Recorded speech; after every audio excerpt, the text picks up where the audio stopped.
Welcome to this explainer. Okay, today we are tackling a massive, kind of counterintuitive paradox in the professional world. Why the absolute most successful leaders out there actually want you to fail. Yeah, you heard that right. We're unpacking insights from John Pearson's work today and specifically focusing on building a library of the essential books every leader literally must read to master the art of making mistakes.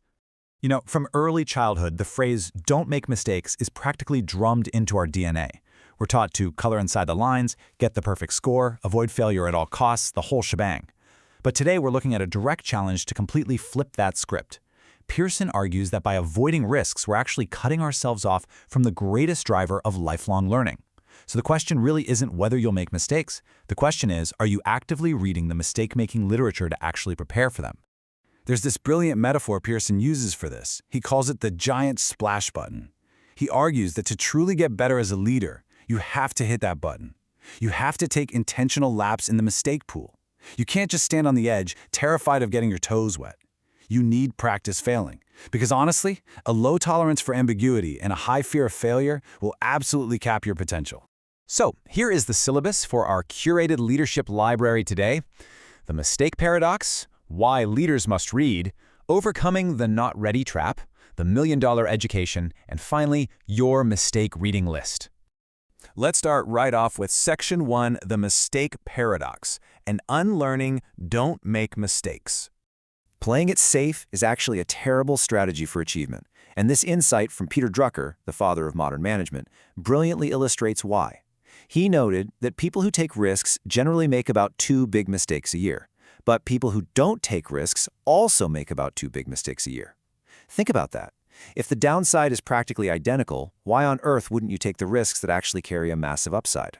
To show what overcoming this looks like in the real world, Pearson shares a story about 2 reluctant leaders. They had this complete, beautifully detailed vision to launch a summer camp. Fundraising, plans, everything was set, but they were totally paralyzed by the fear of not feeling ready. Pearson simply looked at them and told them to stop waiting, go home, and just start the camp. And guess what? They did, and it launched successfully. They didn't need more planning, they just needed permission to risk making a mistake. Moving right along to Section 2, why leaders must read, or as we're calling it, books or body bags. Because reading mistake-making literature isn't just some casual hobby. For leaders, it's quite literally a matter of professional survival. Former U.S. Secretary of Defense Jim Mattis sets incredibly high stakes here in his book Call Sign Chaos. He bluntly argues that if you haven't read hundreds of books, you're functionally illiterate.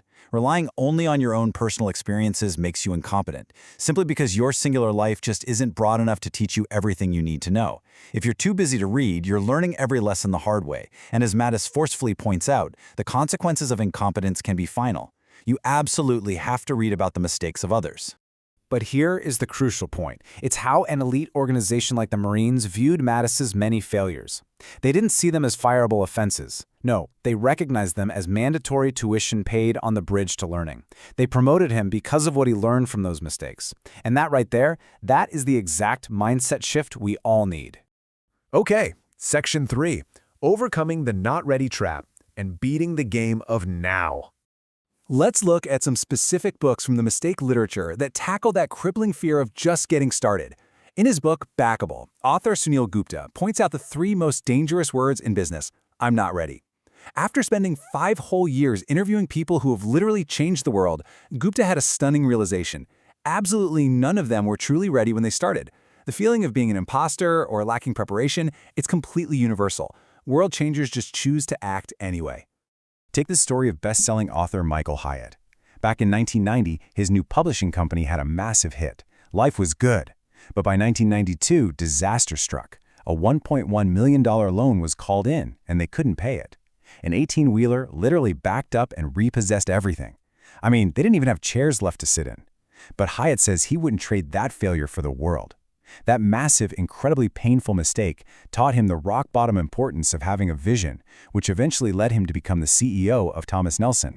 So, when those massive failures inevitably happen, how should we handle them? John Maxwell's book, Leadership Gold, reminds us of a critical rule. Your biggest mistake isn't the failure itself. It's failing to ask what mistake you're actually making and failing to own it. As Maxwell warns, making a mistake gets you attention, sure, but failing to admit it, that's what causes the real lasting damage. Next up, Section 4, the $1,000,000 education and forgiving thoughtful mistakes. Let's look at how legendary organizations completely reframe the financial cost of a massive failure. Picture this, it's the ultimate paradigm shift. A sales rep at IBM lost a massive $1 million government bid. Understandably, he went straight to the legendary CEO, Thomas J. Watson, to hand in his resignation. But Watson refused it. He told the rep, "Why would I accept this when I just invested $1 million in your education?" Amazing, right?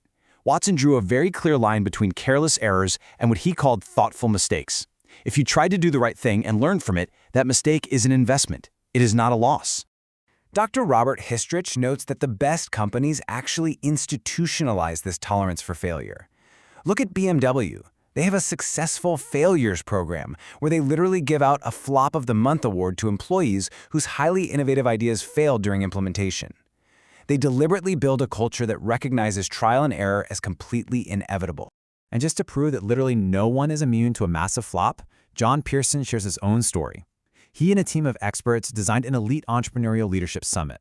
World-class faculty, global network support, a flawless pitch. Guaranteed sellout, right? Wrong. They had to cancel the entire event because they got exactly 0 registrations. Yep, 0.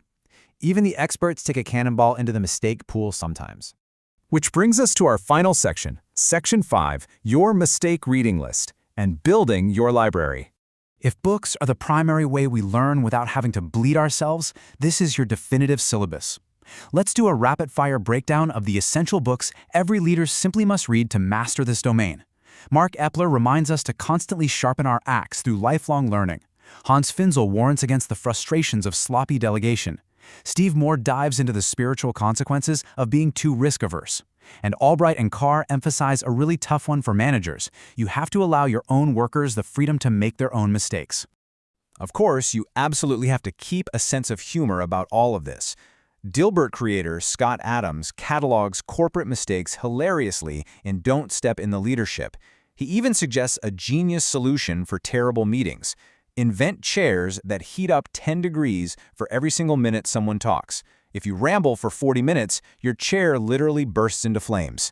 A brilliant, if slightly fiery way to avoid the mistake of wasting time. Pearson even throws us a bit of a curveball into his essential leadership library by recommending The Book of Mistakes, which is actually a beautifully illustrated children's book. Why? Because sometimes the big kids sitting on your executive team need a really simple visual reminder that mistakes aren't the end of the world. They are literally just the mechanism for how we grow. So, that brings us to your final, ultimate assignment for this explainer. The evidence is pretty undeniable. Avoiding risks just means avoiding growth. So let's stop trying to be perfect. Hit that splash button and ask yourself, which of these mistake-making books are you going to read this year? And maybe more importantly, what brilliant mistake are you going to make tomorrow?